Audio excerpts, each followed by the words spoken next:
The lamp was on, casting a warm, soft light across the living room. It was a Tuesday night. I think just an ordinary Tuesday. We were on the sofa, the comfortable one with the worn-out spot, where I always sit. The television was on. But it was just background noise. I'd been talking about this idea.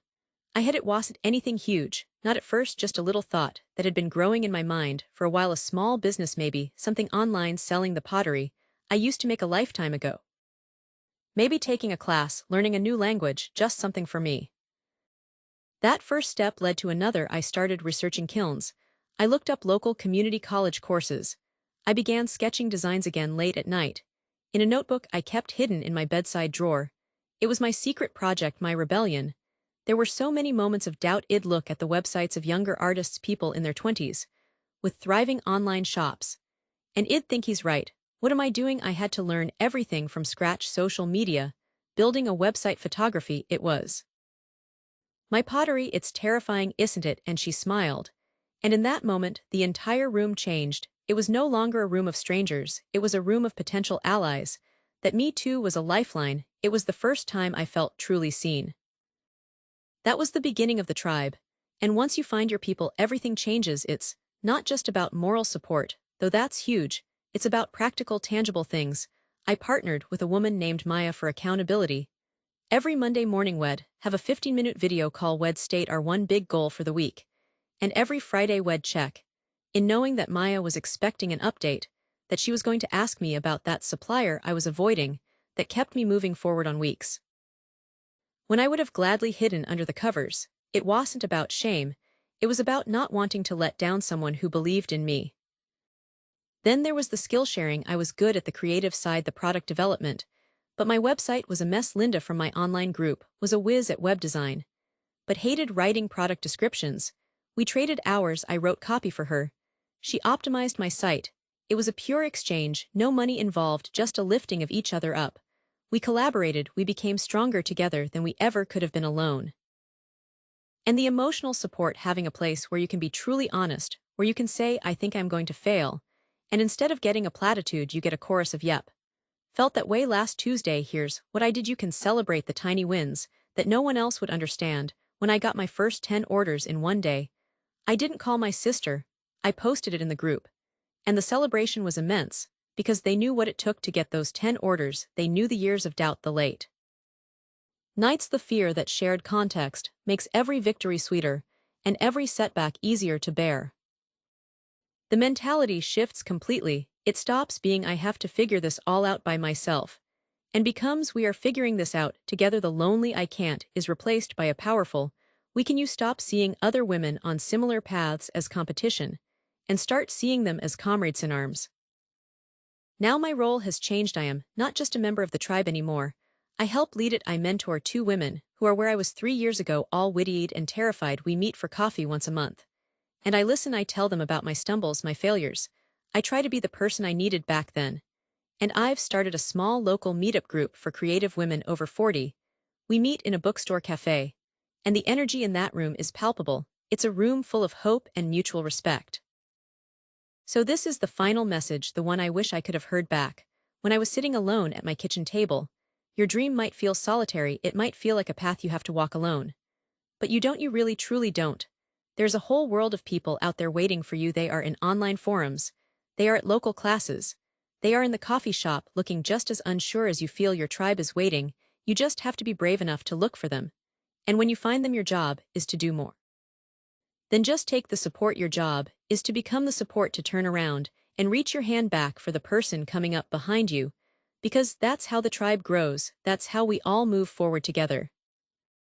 Overwhelming. There were days I wanted to quit, to just close the notebook and go back to the comfortable silence of my old life. Scent hit me first. It was the scent of turpentine and linseed oil, a perfume from a past life. I was at a little gallery opening for a friend of a friend. Just a room full of people holding plastic cups of wine. And there, it was a small canvas, nothing grand, just a study of light on a vase of wilted sunflowers. But the brushstrokes were bold, almost reckless, thick daubs of yellow, and ochre shadows of deep violet. It wasn't a photograph, it was a feeling I hadn't allowed myself to feel. 30 years. My hands resting at my sides twitched. They remembered the weight of a brush, the slippery resistance of paint on a palette. I was 17, In a sun-drenched attic room that smelled exactly like this my entire future, was a blank canvas stretched. And waiting I was going to be a painter. I was sure of it then. Well, life university for something practical, a career, a family, a life, built on solid, sensible ground. The paints were packed away, in a box that eventually got lost in a move. The dream was packed away too, a childish fantasy I'd outgrown. But standing there breathing in that smell, the fantasy didn't feel childish. It felt urgent. A voice, my own voice from decades ago, whispered, "What if?" And then the other voices, the sensible ones, chimed in. Immediately, "You're too rusty, your hands are stiff, you have no real training, it's just a hobby for retired people. You'll make a fool of yourself." The two currents warred inside me all evening, the memory of that pure uncomplicated joy, and the heavy weight of adult practicality. The next day I didn't decide to become an artist. That was too big, too frightening. I just decided to play. I drove to the art supply store, a place I hadn't set foot in since the last century. The aisles were overwhelming, a rainbow of paints, brushes of every conceivable shape and size. I felt like an imposter. I just bought a small cheap set of watercolors and a pad of paper, nothing serious, just something to play with. I told myself it was just an experiment, a little diversion. That first afternoon sitting at my kitchen table was terrifying. The blank white page was a judgment. I dipped the brush in water, then into a pan of cerulean blue. I made a mark, a wobbly, tentative smear. It was awful, but it was a mark. I made another. And another. I wasn't painting a picture. I was just remembering the motion, the way the water bled into the pigment, the way the color bloomed on the paper. I made a mess, a beautiful, glorious mess. And I laughed. I actually laughed out loud. There was no goal, no critic, just the sheer physical pleasure of making a mark. That was the spark, not a masterpiece, but a mess, and it was divine. That feeling of play became my secret sanctuary. I gave myself permission to be a complete beginner. I started watching videos online, not with the pressure to become an expert, but with the curiosity of a child. I learned about color theory by mixing puddles of paint, just to see what would happen. I ruined plenty of paper. I painted lopsided fruit and blurry landscapes. But with each failure, something loosened inside me. The fear of being bad at it started to fade, because I gave myself full permission to be bad. The act itself was the point. The focus, silence, while I worked. The world outside just faded away. The worries about work, the endless to-do lists, they all dissolved into the rhythm of the brush. It was meditative, it was therapy. I didn't know I needed. I was creating a space of pure, uninterrupted flow. But then I had my first small victory. I finally finished a piece. I was proud of a vase with a subtle swirling glaze I'd been trying to perfect. I listed it online, not expecting anything, and a week later, it sold to a woman in another state. When the notification popped up on my phone, I cried right there in the supermarket checkout line. It was proof, a tiny tangible proof, that it wasn't just a fantasy. That was the turning point. With every piece I sold, with every positive comment from a After a few months, I had a stack of papers filled with my experiments. Some were genuinely terrible, but a few had a spark of something, energy I recognized. I felt a strange impulse to share them. It felt incredibly vulnerable. What if people laughed? But I started a simple anonymous Instagram account, just a digital journal of my progress. I posted the wobbly first attempts, alongside the slightly less wobbly later ones. I wrote little captions about what I was learning, not about art, but about myself, about patience, about letting go of perfectionism. And a funny thing happened. People responded not with mockery, but with encouragement. They saw the honesty in the struggle. They connected not with perfection, but with the process. Someone commented, "I love seeing your journey. It makes me want to dig out my old guitar." That comment meant more to me than any compliment on a perfect painting could have. It was about connection through vulnerability. Improvement was gradual, almost imperceptible day by day. But looking back after a year, it was undeniable. My hands learned their own intelligence. My eye learned to see light and shadow differently. The world became more vivid, because I was constantly noticing colors, shapes, the way light falls on a building. I started painting from life. Sitting in the park with my little kit, I surprised myself. I painted a portrait of my husband reading in his armchair. It wasn't photorealistic, not at all. It was an impression of him, of his quiet concentration. And when I showed it to him, he got tears in his eyes. He said, "You've captured my soul." In that moment, I understood that the value wasn't in technical perfection, but in the truth of the expression. Sharing online felt safe. but sharing in person was the next frontier. A local cafe had a community wall where artists could display their work.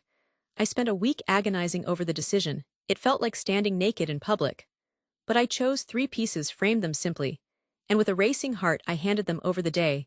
They went up. I couldn't bring myself to go and see them, but I did, and seeing my work, my little pieces of soul, hanging on a wall for anyone to see, it was terrifying and exhilarating. A woman I didn't know bought one. She didn't buy it because it was a masterpiece. She bought it because it reminded her of her grandmother's garden. My creative act had become a connection, a small gift to a stranger that led to a few more sales. A tiny trickle. I wasn't a professional artist, but my creativity was now a small, tangible part of the world. It was no longer just for me.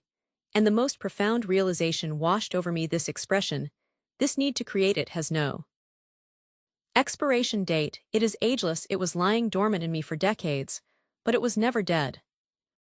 Now creativity isn't just something I do for an hour on a Sunday afternoon. It's a lens through which I see everything. When I have a problem at work, I approach it more playfully, asking, what if instead of what's the procedure? I see the palette of colors in a supermarket display.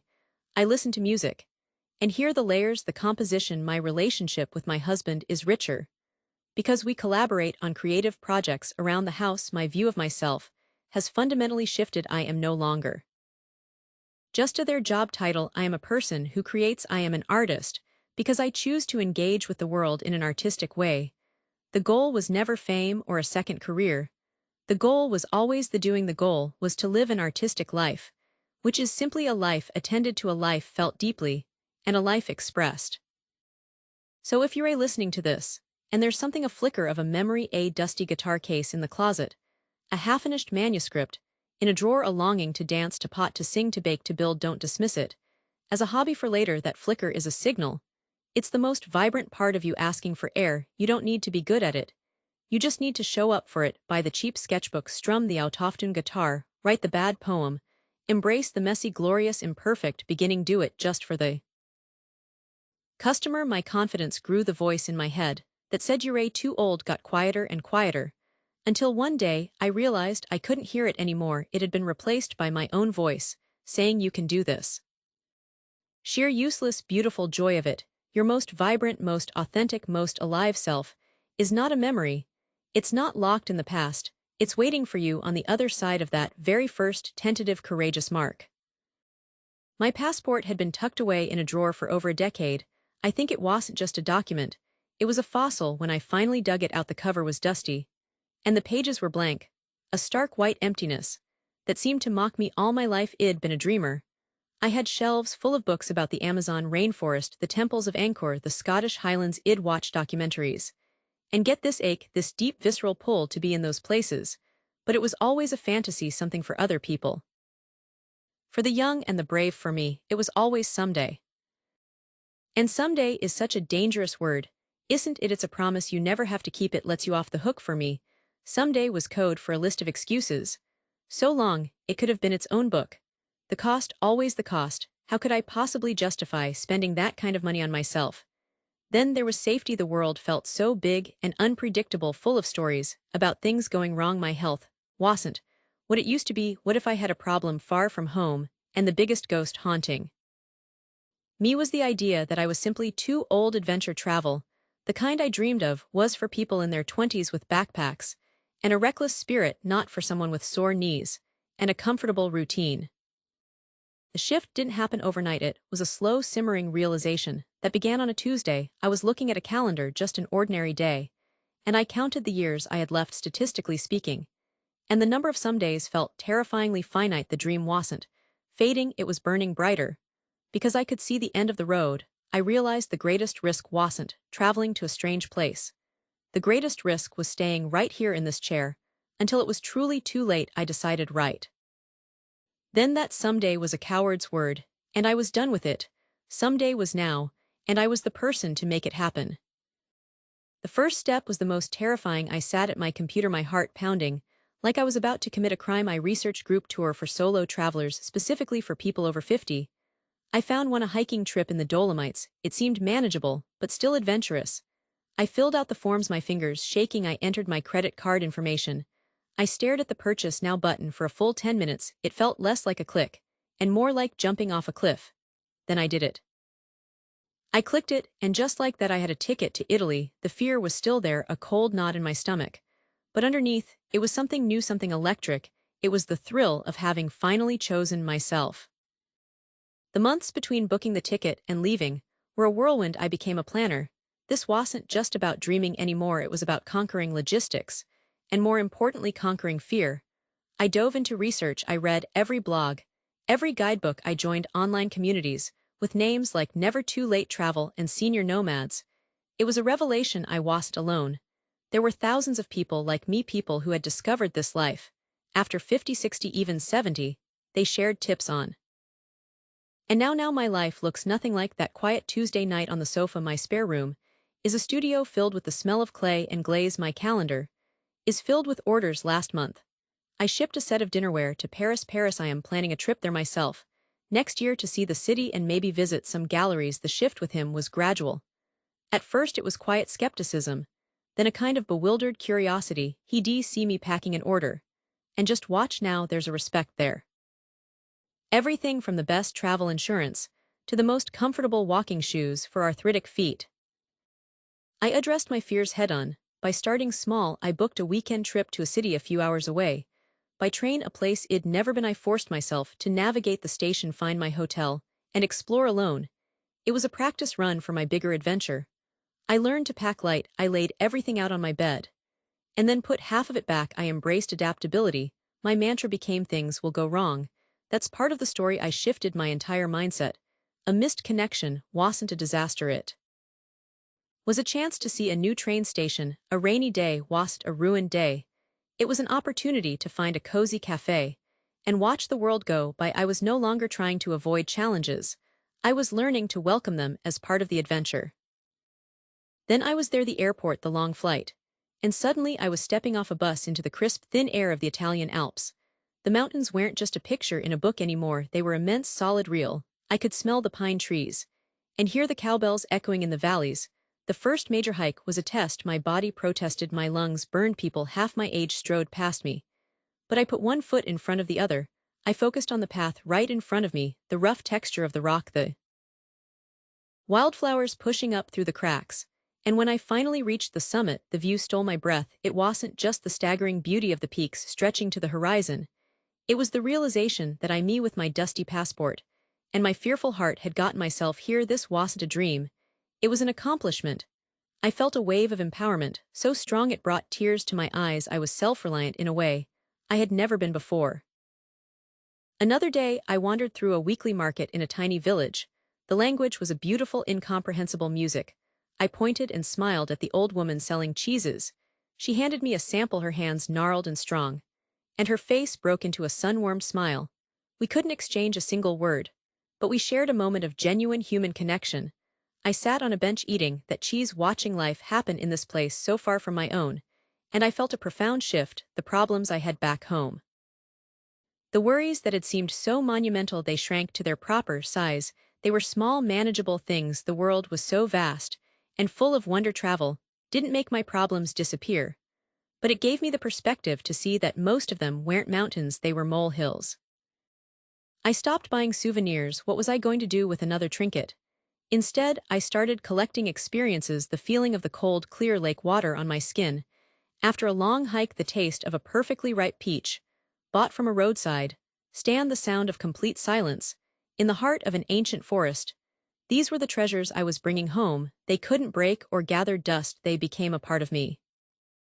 That first trip changed everything. It was a rebirth. Travel isn't just something I do now, it's a fundamental part of who I am. I am a global citizen. I see the threads that connect us all, the shared human experience that transcends borders. My list of future adventures isn't getting shorter, it's growing with every place I visit. Because each one reveals 3 more. I want to see. I am dreaming of watching the sunrise over the temples of Bagan, of taking a slow boat down the Mekong River, of seeing the northern lights dance in Iceland. That wasn't there before. Sometimes I catch him looking at me with something like admiration. But the most important change wasn't in him, it was in me. I don't need his approval anymore. My fulfillment comes from the work itself, from the act of creating something from nothing. If you're listening to this, and you feel that pull, that ache for something more, I want you to know it's not too late. My advice is simple: start small. You don't have to book a trip to the other side of the world. Go to a town in your own state you've never visited, spend a day being a tourist in your own city, embrace the unknown. The fear will be there, but let the curiosity be louder. Pack your bag, take a deep breath, and take that first step. The world is not just for the young, it's for the curious, it's for the brave. And bravery isn't the absence of fear, it's deciding that the dream is more important than the fear. The world has been waiting for you your whole life, and frankly, you've waited long enough. It's time to go. The old brand, that's the best way I can describe it. Now it wasn't a life, really, it was a product I was selling. And the product was accommodation, reliability, a certain kind of quiet, predictable comfort. The brand message was simple: my needs are secondary, my time for dreaming has passed, my role is to support, to facilitate, to be a pleasant background presence in other people's more important stories. I was the human equivalent of beige wallpaper, inoffensive, maybe even comforting in a way, but utterly forgettable. I had internalized this idea that my own shelf life had expired, that I should just be grateful for the space I occupied and not make any noise. My external presentation was a perfect match for this internal script. My wardrobe was a sea of soft grays, muted blues, and forgiving cuts, nothing too bold, nothing that would draw attention. My hair was the same style it had for 15 years, because it was easy and required no thought. My daily routines were built around everyone else's schedules. The coffee was always made, the dinner was always ready, the calendar was always meticulously managed for my husband's work trips and the kids' school events. But my own name was never on that calendar for anything that was just for me, my personal space, if you could even call it. That was a corner of the living room, a chair, a stack of books. I never had the energy to read, because by the time I sat down, I was just so tired from maintaining the facade of the brand. The moment of truth came during a family dinner. It was a completely ordinary evening. My son was talking about a new app he was developing. My daughter was planning a trip abroad with friends. There was so much energy, so much future buzzing around that table. And I made some small comment, something about how I missed painting, something I hadn't done since college. My husband, without even looking up from his phone, said, "Oh honey, that's a nice hobby. But isn't that a bit for the young ones? Your time for that kind of thing is past." He didn't say it to be cruel, he said it with a kind of affectionate dismissal, the way you'd pat a child on the head for a silly idea. And in that moment, I didn't feel anger, I felt obsolete, like a product that had reached its end-of-life date. The packaging was faded, the contents were stale, and it was time to be taken off the shelf. And I realized I was the one who had approved that message. I had signed off on my own expiration date. That was the night I made the conscious, corporate-level decision. I was retiring this brand, effective immediately. It was time for a complete recall and a total relaunch. So I started drafting the rebranding strategy. This wasn't about a new haircut or a new dress.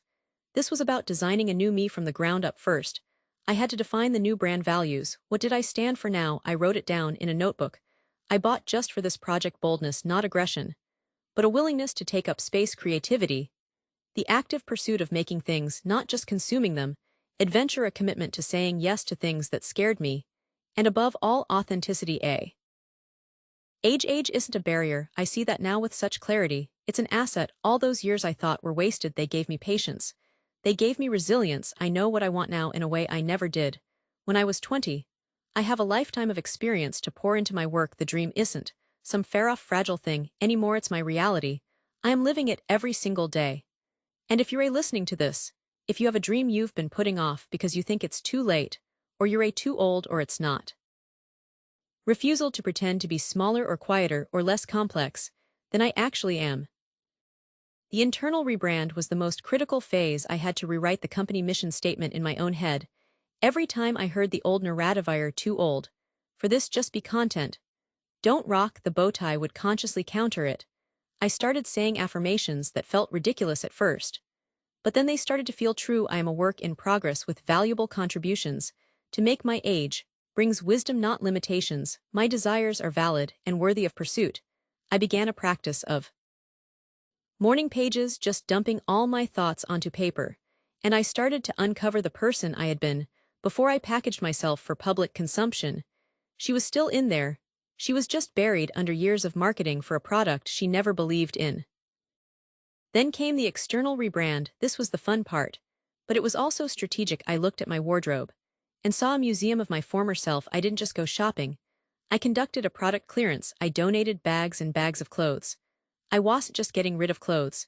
I was getting rid of the uniform of my old role. I invested in a few key pieces that made me feel powerful and seen: a jacket with sharp shoulders, a pair of boots that were made for walking, really walking, not just from the car to the grocery store. I changed my hair, not just the style, but the color, adding streaks of silver that it'd been covering up for years. I decided, if I was going to have gray hair, I was going to make it look intentional, like a feature, not a flaw. I even redesigned my personal space. I claimed the spare room as my studio. I bought a proper desk, a good lamp, and I put my old easel right in the middle of the room. It was no longer a corner, it was a command center. The lifestyle rebrand followed naturally. A new product needs a new operating system. I started taking a Pilates class twice a week. It wasn't about losing weight, it was about reconnecting with my body as something capable of strength and grace, not just something that carried me through chores. I became more intentional about what I ate, not dieting, but choosing foods that made me feel energized and clear-headed. Instead of sluggish, I started going to bed earlier so I could wake up an hour before anyone else, just to have that quiet time to read, to write, to plan my day according to my new priorities. I protected that hour like a Fortune 500 company protects its intellectual property. It was non-negotiable. The launch campaign was the trickiest part. You can't just issue a press release to your friends and family. I introduced the new me gradually. I started small. I signed up for a weekend painting workshop and told my family I wouldn't be available that Saturday. The look of surprise was palpable. I began speaking up more in conversations, offering opinions that were different from my husband's. I remember the first time I disagreed with him in front of friends. There was a moment of silence, a palpable shift in the room. Then the conversation continued, but the sky didn't fall. It was a successful soft launch. Of course there was feedback. Some of it was positive. A friend told me I seemed more vibrant, but some of it was critical. My sister asked me if I was having a midlife crisis. My husband was confused and sometimes resistant. The old brand was comfortable for him. It required no adjustment on his part. I had to learn to handle this feedback with grace, but also with firm boundaries. I stopped justifying my choices. I'd simply say, this is what feels right for me now. I didn't get defensive. I realistic. I am telling you, it's not that voice, whether it's from someone else or from inside your own head, is lying to you. It's never too late to start that spark inside you. It's yours. Don't let anyone, including yourself, tell you it's too late to let it burn. Just held the line. I started to seek out new connections, people who were aligned with my new direction. I joined a writers group. I started having coffee with a woman from my Pilates class who was starting her own business. Building this new network was like building a new board of directors for my life, people who believed in the new product. The confidence that came from this alignment was the real prize. It wasn't about being arrogant. It was the quiet certainty that comes when your inner world and your outer expression are finally in sync. I wasn't performing anymore, I was just being. And that feeling is more powerful than any compliment or any criticism. Now I think about my life as a legacy brand. The message is no longer confined to my own personal happiness. It's bigger than that. It's about the possibility of radical, intentional change at any chapter of your life. My life now serves as a living case study. I see the way my daughter looks at me differently, with a new kind of respect. She sees a woman who is still writing her story, not one who closed the book years ago. My story has become about more than just pursuing a forgotten dream. It's about the act of redesigning a life with purpose. I would encourage anyone feeling stagnant to conduct their own life audit. Look at your product. What is your current brand message?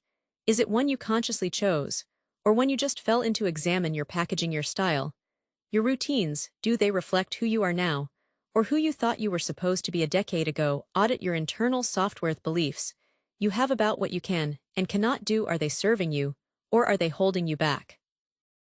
The conclusion I've reached is simple, but it changes everything. You are the CEO of your life. You are in charge of research and development, marketing, and long-term strategy. The board of outside opinions doesn't get a vote. The market conditions of age or circumstance are just variables to be worked with, not immovable obstacles. And it is never ever too late for a new product launch. The world is waiting to see what you create next. The quiet in the house after everyone left for the day was always the worst part. It wasn't a peaceful quiet, it was heavy. It was the sound of my own thoughts echoing back at me. I'd sit at the kitchen table, with a second cup of coffee, staring out the window. And this voice in my head would just whisper, it said, "Is this it? Is this all there is? I had a good career, a comfortable life." But that feeling, that nagging sense of something unfinished, it just wouldn't go away. It had this dream, you see, for years, a small business, something of my own, a little bookstore, and cafe, a place where people could come and just breathe. But every time I thought about it, that other voice, the louder one, would kick in. It said, "You're 50 years old. You have a mortgage, you have responsibilities, it's too late for dreaming, it's too risky." And for a long, long time, I listened to that voice. I let it win. I was in the middle of a sentence, my hands moving, trying to shape the idea in the air between us. I was feeling that little spark of excitement you get when you talk about a possibility. And he just looked at me over the top of his book. His expression wasn't mean, it wasn't angry, it was placid, calm, certain. And he said it just like that, "Honey," he said, his voice, so normal, so matter-of-fact. "You're too old for dreams, it's time to be realistic." But then one afternoon, I was cleaning out the garage. I found a box of my old things from college. There were notebooks filled with ideas, sketches, for logos, business concepts I'd scribbled down when I was 22. And it hit me like a physical blow. The dream wasn't new. I had just postponed it. I had told myself I was being practical, responsible. But the truth was, I was scared. And I realized that turning 50 wasn't a deadline, it was a starting line. It was the moment I decided to stop postponing my life. So I made a choice. I decided to treat this not as a wild, reckless gamble, but as a project, the most important project of my life. And like any good project, it needed a blueprint, a practical step-by-step plan. This is that blueprint. This is exactly how I started my dream business at 50, after being told I was too old. I did the audit, assessing my skills and resources. The very first thing I did was, I got a fresh notebook, a simple spiral-bound notebook, and I sat down at that same kitchen table. But this time with a purpose. I called this phase the audit. I had to take a complete and honest inventory of myself.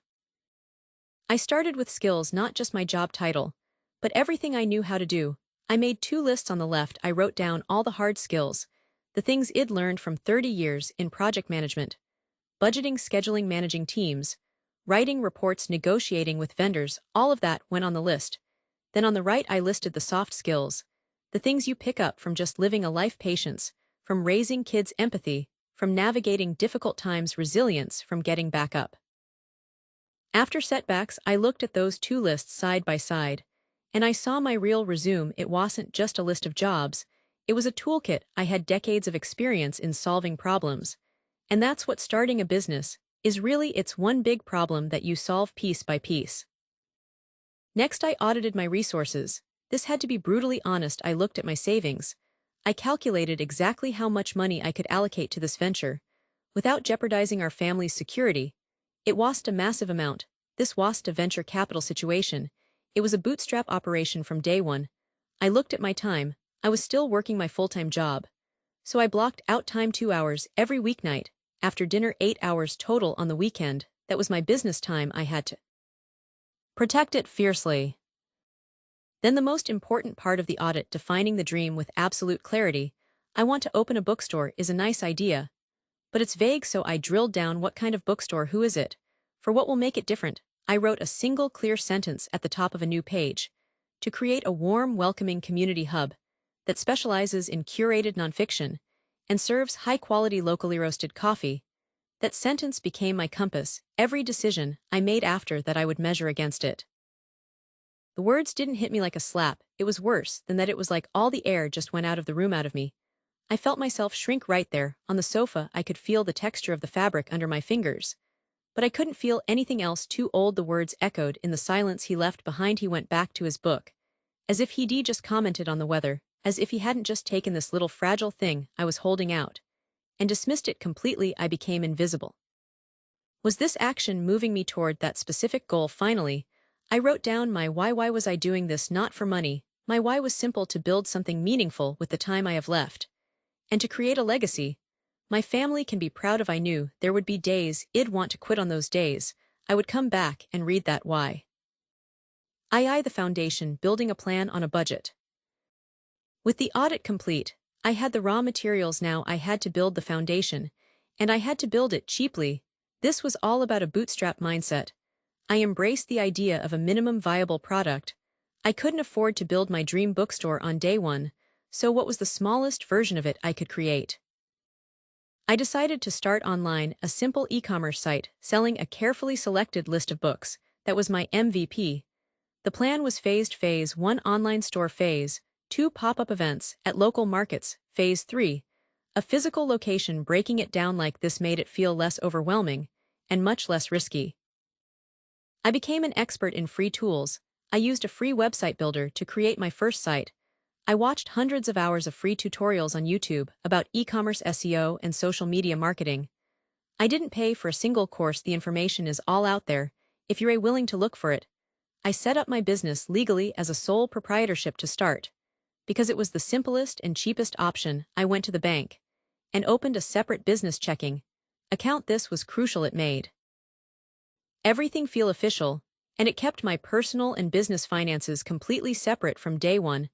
I bought a simple ledger notebook and tracked every single penny. I spent a domain name, a business license, the cost of my first 10 books. Everything was written down. I focused all my energy on building that minimal viable product. I didn't try to have a huge inventory. I selected 20 books that I was genuinely passionate about, wrote detailed descriptions for each one, and took my own photos. It was small, but it was real. It was a thing that existed in the world. That shift from planning to having an actual product was the moment everything changed from a dream into a project. The launch, marketing, and making the first sale. The foundation was set now.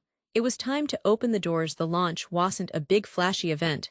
It was a quiet, deliberate process. I started with a simple website and one social media account, just Instagram. I focused on storytelling, because that was the one thing I had that bigger companies didn't: my story.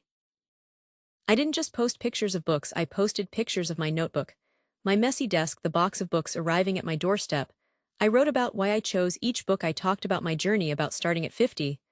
I was honest about the fear and the excitement, and people responded to that authenticity. They weren't just buying a book, they were buying into a story. They were cheering me on. I networked, but with intention. I didn't just try to connect with everyone. I sought out other local small business. That moment, not just to him, but to myself. All the plans I'd ever put on hold, all the little wants I'd tucked away for a someday that never came, they all just curdled inside me. The rest of the evening, I just sat there. I don't think I said another word. I just watched the light from the lamp. And I felt this profound sense of being stuck, like the life I had was the life I was always going to have, and any thought of something else was just a foolish fantasy. Owners, people in the literary community, local coffee roasters. I built genuine relationships. I asked for advice. I supported their businesses. And slowly a community started to form around my little online venture. Then the milestone, the first sale. I remember the notification popping up on my phone. I was in the grocery store. I just stopped in the middle of the aisle. My heart was pounding. I'd done it. I had created something, and someone had actually paid money for it. It was a tiny sale, but it was validation. It was proof that this wasn't just a hobby. I went home, and I celebrated. I told my family. We ordered pizza. That first sale is a landmark. You have to acknowledge it. It's the fuel for the next leg. The journey. The growth, scaling, and sustaining the dream. After the first few sales, the real work began, the work of growth. This phase is about listening and refining. I paid close attention to what my customers were saying. Which books were they buying? What questions were they asking? I used that feedback to refine my offerings. I started a small newsletter, sharing my favorite new reads. It was a simple system, but it helped me build a list of repeat customers. I started to think about systems for efficiency. I created templates for my email responses. I set up a better way to track inventory. I automated the social media scheduling. These small efficiencies freed up my mental energy for the creative parts, for selecting books and writing content.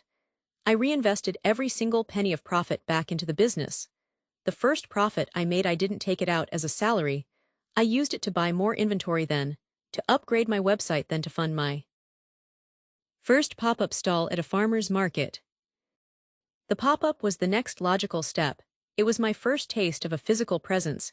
It was terrifying and exhilarating, meeting customers face to face, seeing their reactions. That connection, it solidified everything. It confirmed that the physical space was the ultimate goal.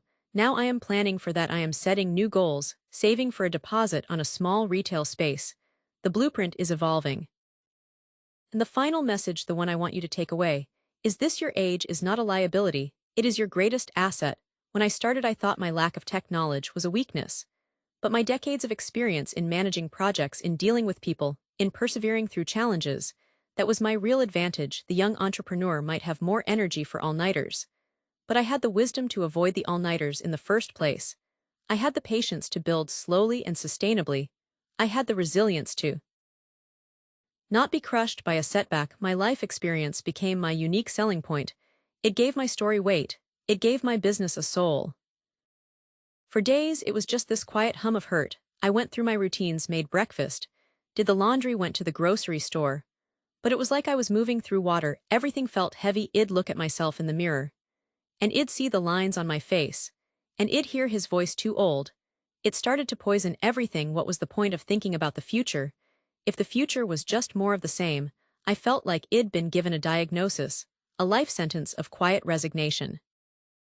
So if you're sitting there at your own kitchen table, with a dream that feels too old, I am telling you, it's not. Get a notebook, start the audit, build your blueprint. Your experience is your competitive advantage. Now go use it. The noise in my own head was always the loudest. It wasn't an actual sound, it was this constant, low hum of not good enough, a background track to my entire life. Especially after I turned 40, it felt like the world had decided something about me, and I had just agreed. I signed the contract without even reading it. The terms were simple: be practical, be safe, don't rock the boat. And for the longest time I followed them. It started with a single sentence from my husband. We were talking about maybe one day starting a small business, something I'd always dreamed about. And he said, with this casual, offhand tone that meant he wasn't even thinking about it, he was just stating a fact: at our age, honey, isn't that a bit of a gamble? We should be thinking about stability. It wasn't malicious. That's the thing. It was just a script, a societal script about age and capability that he'd absorbed and I'd absorbed, and we were both just reciting our lines. But that one line, it acted like a key. It unlocked a whole trunk of other beliefs I'd been carrying around. I started listening to that internal voice, really listening, and I could identify them one by one. I am not tech-savvy enough for that. It's too risky to start over. The most insidious one was always: I don't really deserve this kind of happiness. That's for other people, more driven people, younger people. I saw how these thoughts weren't just thoughts, they were commands. They created a self-fulfilling prophecy. The belief that I couldn't do it led directly to me not taking any action, which then proved the belief was right. It was a perfect closed loop, a prison of my own making. The moment of change wasn't a loud, dramatic event. It was a quiet, persistent feeling of cognitive dissonance. It was the desire for change, this little flicker of a dream, starting to outweigh the heavy, familiar weight of the fear. The two things couldn't exist in the same space anymore. My mind had to choose, and the desire, it just got stronger. It started to ache. So I decided to rewire my mind. I had to. It was like I was an electrician, but the faulty wiring was in my own brain. The first tool I learned was cognitive reframing. It sounds technical, but it's simple. You catch the old thought, and you gently, deliberately change the channel. When the thought came, I'm too old for this, I would stop and say, no, my years of experience are a unique asset. They give me wisdom a 20-year-old doesn't have. I turned it's too risky into this is a calculated step toward more fulfilling life. I had to argue with myself, and I had to win. Then came affirmations. I know it can feel silly at first, standing in front of a mirror saying things you don't quite believe. But that's the point. You're not stating a fact, you're planting a seed. I would say I am capable of building the life I envision. I am worthy of my own dreams. And I paired it with visualization. I'd close my eyes and create a mental movie, not a vague daydream, but a detailed film. I'd picture myself working at my own little shop. I'd feel the texture of the product, hear the bell. But after a while, the hurt didn't feel so soft anymore. It started to heat up. It turned into this low, simmering anger. It wasn't a loud, shouting anger. It was a quiet, burning thing in my chest. I'd be folding his shirts, and I'd feel it, this heat. And one day, while I was washing the dishes, staring out the window at the bird feeder, I had this thought, this clear, sharp thought that cut through all the fog. That comment, it wasn't really about me. It was never about my age or what I was capable of. It was about See myself talking confidently with a customer. I was building a new reality in my mind, a blueprint for my brain to follow. To support all this, I built a resilience toolkit. I started meditating for just 5 minutes a day, just sitting with the noise, learning to let the anxious thoughts float by without grabbing onto them. I began journaling. I'd write down the old beliefs, and then I'd write the new ones right next to them. Seeing it on paper made it real. It was like evidence in a court case.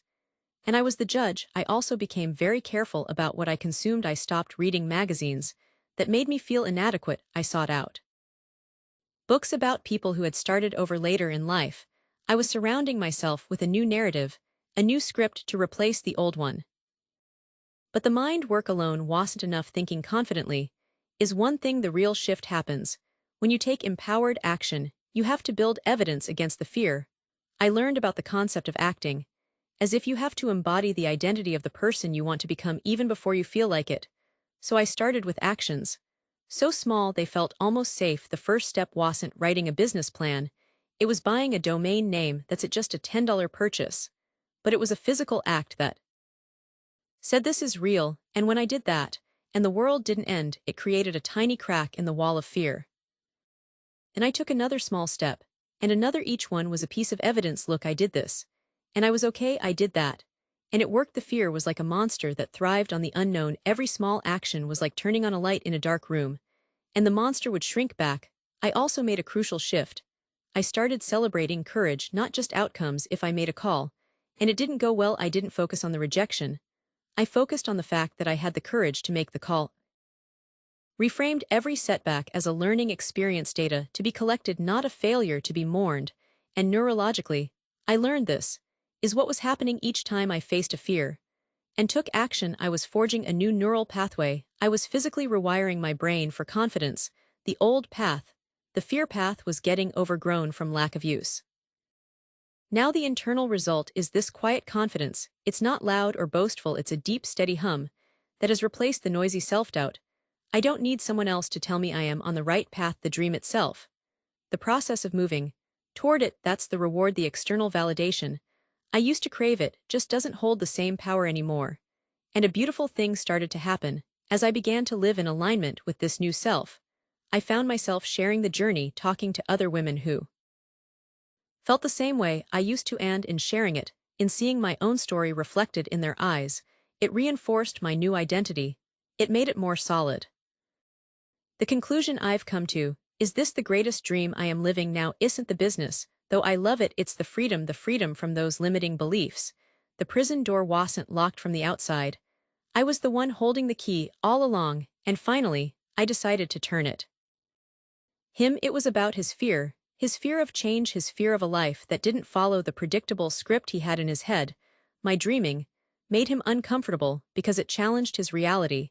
And in that moment, the anger solidified into something else, something harder: resolve. The silence in our house had become a physical thing. It had weight. You could feel it in the air, thick and heavy, especially in the evenings.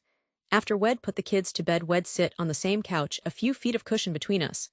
But it felt like a canyon. I'd be scrolling on my phone, but really I was just hiding the notes app, where I was secretly writing down ideas, hiding the excitement I felt about this new possibility, this little dream I was nurturing in the dark. I was so afraid to tell him.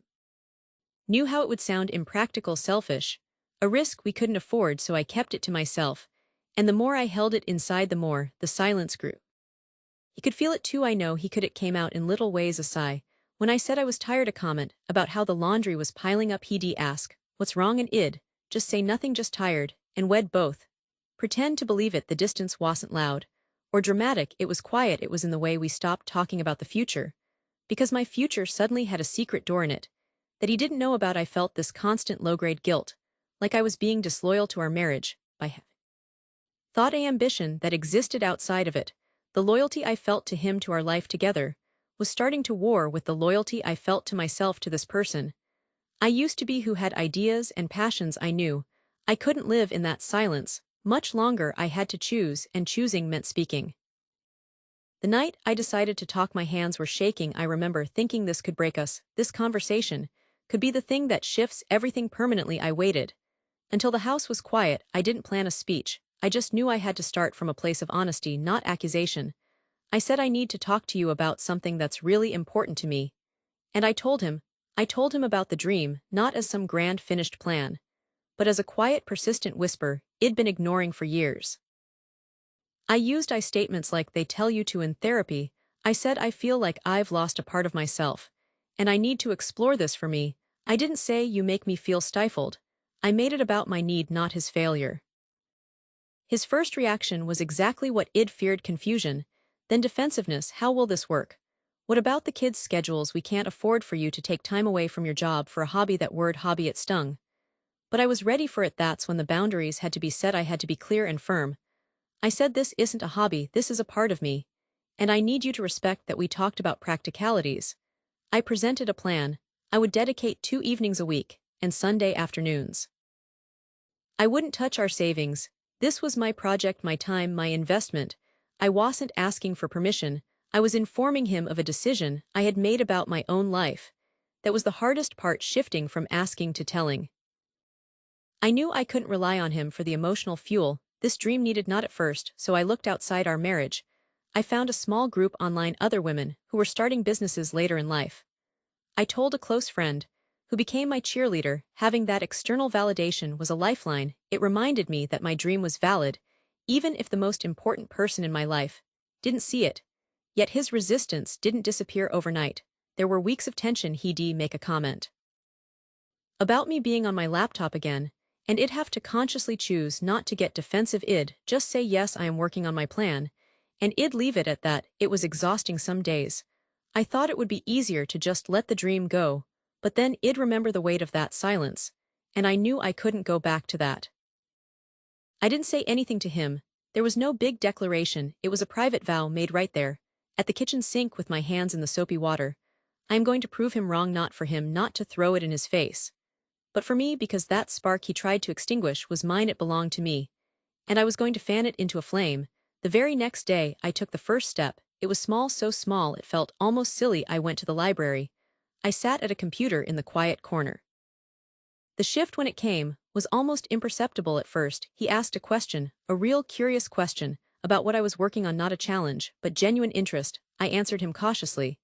And then a few days later, he asked another. He started to see the work I was putting in. He saw me staying up late, not out of obligation, but out of genuine excitement. I think he started to admire my dedication. That admiration was the crack that let the light in. He went from resistant, neutral to cautiously curious. And then one day, he did something that shocked me. He came home and said I was talking to my colleague at work, and his wife does something similar. I gave him your website link. He had become an advocate. He was bragging about me. That didn't happen overnight, and it's not the only way it can go. I have a friend who went through something similar. Her husband never really came around to her dream. He didn't actively support it, but he stopped fighting it. They reached a point of peaceful coexistence. They agreed to disagree.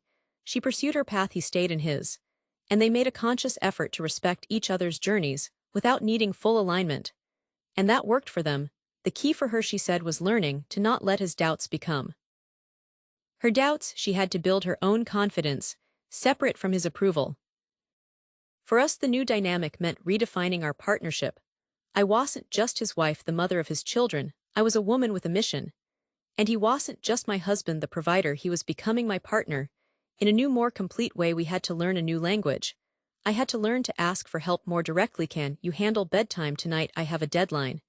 And he had to learn to see that supporting my dream wasn't taking away from our family. It was adding a new dimension to it. My happiness was no longer solely dependent on his, and that was actually a healthy thing. It took the pressure off him. It allowed us to come together as two whole people, not two halves making a whole. Looking back now, I see that journey as the thing that saved our marriage, not by making it easier, but by making it more authentic. We had to tear down the comfortable, silent facade and rebuild something real, something that could accommodate both of us dreams. And all it forced us to communicate on a level we never had before. We had to talk about fear, about envy, about support, about what it really means to love someone, to love them enough to give them the space to become who they are meant to be, even if that person is slightly different from the one you originally married. I also know that sometimes the outcome is different. Sometimes pursuing your dream reveals a fundamental incompatibility. Sometimes the relationship can't withstand the pressure of that much change. And if that happens, it's not a failure. It can be a peaceful, necessary parting of ways, a recognition that you're growing in different directions. The lesson is the same either way. A healthy relationship has to have space for growth for both people. It can't be a cage. The most important thing I learned is that your dream is valid, it's a part of you, and a true partner, whether they fully understand it or not, will respect your journey. They will respect your right to have one. They might struggle with it, they might fear it. But if they truly love you, they will not ask you to abandon a fundamental piece of yourself to make them comfortable. The journey is messy and scary and full of doubt. But on the other side of that difficult conversation, on the other side of those set boundaries, there is. And I typed how to start a small pottery business into the search bar. My hands were shaking. I felt like I was doing something illicit, something secret. And when I hit enter, and all those possibilities flashed onto the screen, I felt a thrill I hadn't felt in 20 years. A chance for a deeper, more honest connection, a partnership where you are seen not just for who you are in relation to them, but for who you are entirely. The quiet in the house was always the heaviest right around 3 in the afternoon. The kids were grown and gone, my husband was at work. And the only sound was the hum of the refrigerator. I'd sit at the kitchen table with my notebook, open, my ideas spread out in front of me. And the silence would just press down on me. It felt like I was the only person in the world who wanted something more at this age. Everyone else, I knew, my friends, my neighbors, they seemed content. They'd settled into their lives. Their dreams were behind them, and their focus was on retirement accounts and vacation plans. And there I was with this ache, this vision for a business, a life that felt so real to me, but was completely invisible to everyone else. Trying to explain, it just made me feel foolish. Their polite smiles were like a wall. They'd say things like, "Oh, that sounds nice." But their eyes would glaze over. They didn't get it. They couldn't see what I saw, so I stopped talking about it. I kept it all inside. And that isolation became a breeding ground for every doubt I'd ever had. The voice in my head got louder. It told me I was being selfish, unrealistic, that it was too late. The dream started to feel less like a possibility, and more like a burden, a secret. I was tired of carrying. Quitting seemed like the easiest, most logical thing to do. It would be so simple to just close the notebook, put the pens away, and finally be like everyone else, to stop feeling like the odd one out. But a part of me knew that would be a kind of death, a quiet surrender. I realized I was trying to run a marathon with no one in the stands, no one to hand me water, no one to cheer me on. When I hit the wall, I didn't just need a cheerleader, I needed a team. I needed to find people who understood the language of deferred dreams, people who knew what it felt like to have a fire lit inside you long after society tells you should be cooling down. The search felt awkward at first, like online dating for your ambitions. I started typing phrases into Google, starting over at 40 women entrepreneurs over 50. I found forums and Facebook groups with names that made my heart beat faster. Second Act Sisters, the Late Bloomer Collective. I remember hovering over the join group button for a full 10 minutes, my finger trembling. It felt so exposing. What if they rejected me? What if my dream wasn't big enough or interesting enough? But I clicked it, and the first thing I saw was a post from a woman named Carol. She was 58, and she was talking about finally getting her real estate license. She described the exact same fear, the same feeling of being out of step with her peers. And the comments, dozens of comments from women, all saying the same thing: "You can do this. I am right here with you. I am so proud of you." I scrolled, and I scrolled. And with every post, I read the tightness in my chest began to loosen. These were my people. They spoke my language. I pushed myself further. I found a local workshop for women in business. Walking into that room was terrifying. Everyone seemed so much more confident, so much more put together. I almost turned around and left, but I found a seat in the back. And when the facilitator asked us to introduce ourselves and say what we were working on, my voice shook. I mumbled something about a small online craft business. The woman next to me, her name was Susan. She leaned over and whispered me too. "I am trying to sell